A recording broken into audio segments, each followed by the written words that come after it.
Hi and welcome to the Classical Guitar Playground.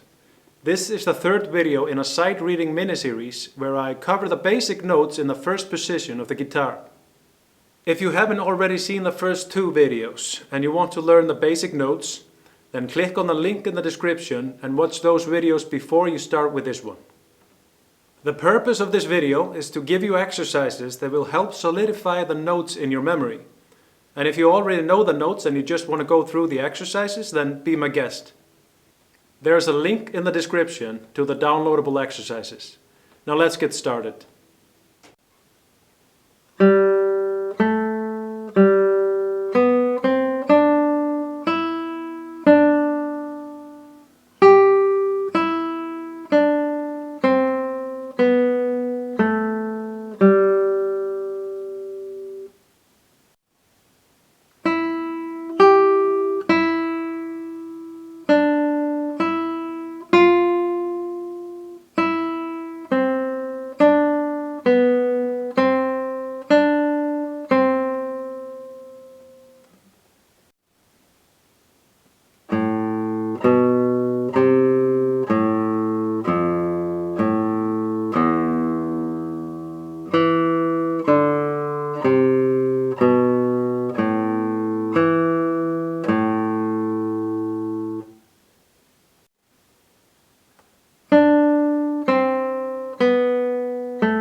Was this video helpful to you?